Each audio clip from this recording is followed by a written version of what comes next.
Have you been told you need to stop doing what you love, whether it's exercise, running, or a sport? Well, here at Dynamic, we don't like that answer. In this podcast, we'll talk to leaders in the health and wellness space from Southwest Florida to get the solutions you need to get you back to doing what you love. Welcome to the Dynamic Naples Podcast.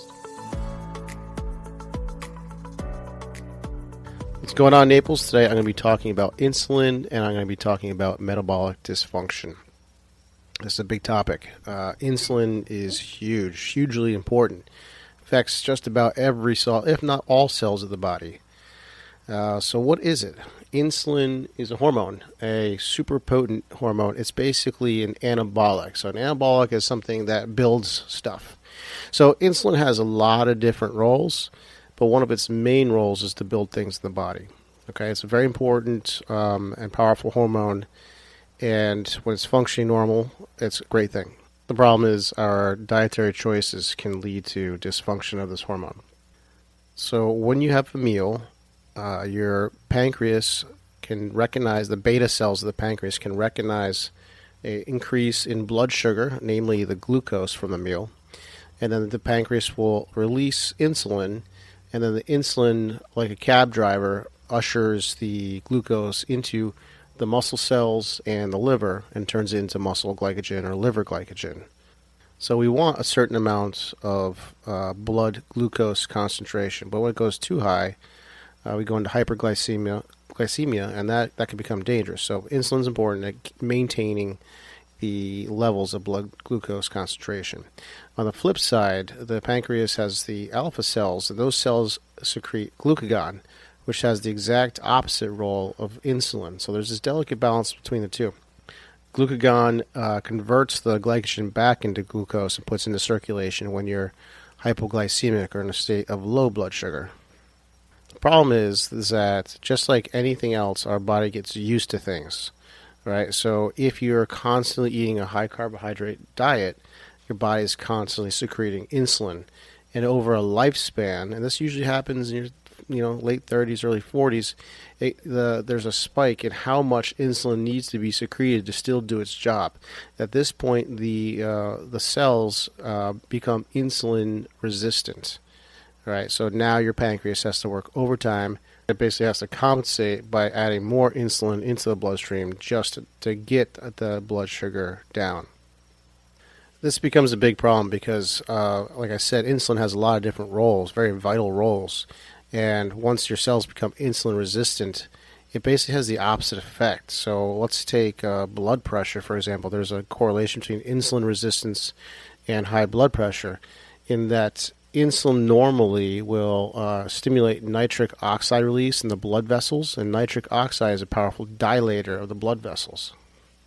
So when the vessels become resistant to insulin, now the nitric oxide is not released, and the vessels stay in a more of a constricted state, and you become hypertensive or have high blood pressure. So that's why if you have diabetes, and by the way, what I'm talking about is basically pre-diabetes is insulin resistance, diabetes is insulin resistance, but that is the correlation between high blood pressure and diabetes. Now, as I stated before, insulin's like an anabolic steroid, basically. It's a builder. So when you are constantly secreting extra insulin just to manage your blood glucose levels, it can lead to obesity. So a lot of people think that obesity leads to diabetes. It's kind of the other way around. Diabetes turns into obesity. In fact, many type 2 diabetics that have to take insulin injections, they develop what's called lipohypertrophy, which is basically a lump or an accumulation of fat at the injection site. Now, here's the scary thing is you can be in good shape and still be insulin resistant and not even know it. So there's something called TOFI, which means thin on the outside, fat on the inside. So there's a difference between sort of belly fat and then the visceral fat. The visceral fat's what lines the organs. So if you've heard of non-alcohol fatty liver disease, this is an example of this. This is fat laid down from insulin resistance. And just because it doesn't show doesn't mean that you are totally healthy. And insulin resistance really is the underlying cause of so many, I would say a majority of issues that we have. Once again, a shout out to Benjamin Bickman for his book, Why We Get Sick. This is a book that just totally opened my mind up to chronic disease, and it's all about insulin resistance. So I'm just going to read some of these chapters. These are systems that insulin resistance can affect. So it can affect your heart, the brain, and the neurologic system, your reproductive system. It can cause certain types of cancer. It affects aging, the skin, the muscles, and the bones, the GI system, and the kidney health, and then metabolic syndrome. So that's what I want to get into next. But before I do that, I do want to just quickly talk about a couple of signs and symptoms of insulin resistance. First of all, you should get your A1C checked often. That's going to be a measure of your fasting blood glucose. But there are some things that you probably wouldn't associate with insulin resistance, such as skin tags. These usually happen near the armpit or the neck. They're like little raised pieces of skin. Some people are born with them, but if they develop later in life, like your 30s or 40s, that's a sign of insulin resistance developing. There's also something called Acanthosis Niagara, which is a skin condition that basically causes a dark discoloration of the body at the folds. So, usually it's armpits, it could be the neck, could be towards the groin. It's also common, and it's definitely a sign of being insulin resistant. If you are overweight and you have high blood pressure, almost certainly you are pre-diabetic or insulin resistant. So now let's turn back over to metabolic dysfunction. So that word gets thrown around a lot, just metabolic coaching, metabolic flexibility you may have heard of, or being metabolically inflexible. So what does that mean? So this is fuel sources. Your body has two ways it can get energy. It can burn either fats for fuel or carbs for fuel. Burning carbs is a little easier on the body, or easier to do, I should say, so it'll preferentially burn carbs first. But burning fats is a really good way to maintain like a steady energy level.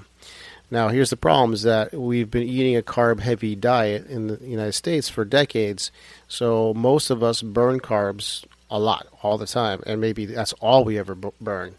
And the body almost sort of forgets how to burn fats. So that idea is called metabolic inflexibility. If your body does not like to burn fats, or doesn't kind of forgot how to, and you just crave carbs, you're metabolically inflexible. One simple sign of that is if you get hangry. So if you can only go an hour or two without having some food, and then you start getting a little cranky, that is a sign of metabolic inflexibility and something to be addressed. One of the problems with burning carbs only is that it's kind of a small tank. You only have so much in the body, so you kind of run out of carbs fast, whereas you can have fat stores that will last you days. And this is one of the things with fasting that's important, is that basically you burn through all the carbs, and now your body has to start burning fats. That's what ketosis is to burn fats. Incidentally, fasting also improves your insulin sensitivity. So if you're able to fast for 12 to 16 hours or something like that, and you're not getting hangry, that's a sign that you're metabolically flexible. Your body can burn either fats or carbs, and that's a good place to be. Unfortunately, it's been estimated that about 88% of Americans are metabolically inflexible.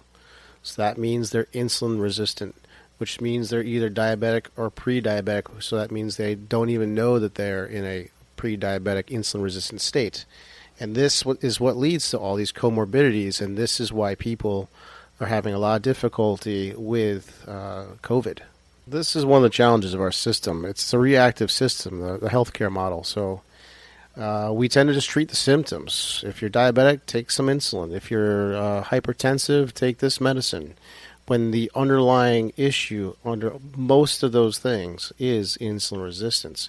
So if we just made some simple dietary changes by just maybe reducing carbs or maybe fasting occasionally, it could just take care of all those things at once, and then you don't get all the side effects of all the medicines.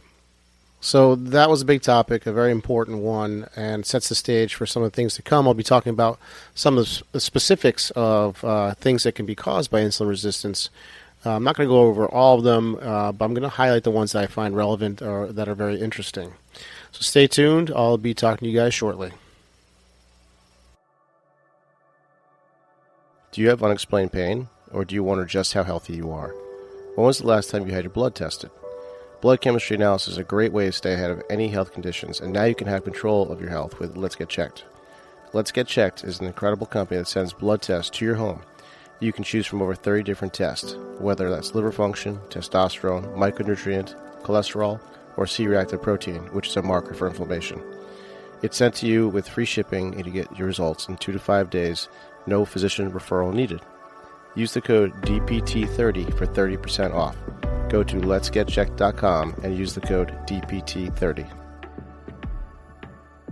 Did you know that you can get started with physical therapy without a physician's referral? Physical therapists don't just solve pain, we get down to the root cause and keep it from coming back. We also discuss all things health, such as nutrition and lifestyle changes. If you feel that you could use some help, let's get on a free consult call. Go to www.dynamicnaples.com and sign up for a free call. Also, if you like this podcast, please give us a rating wherever you listen to podcasts. It helps us spread the message. Thanks for listening, and we'll see you next week.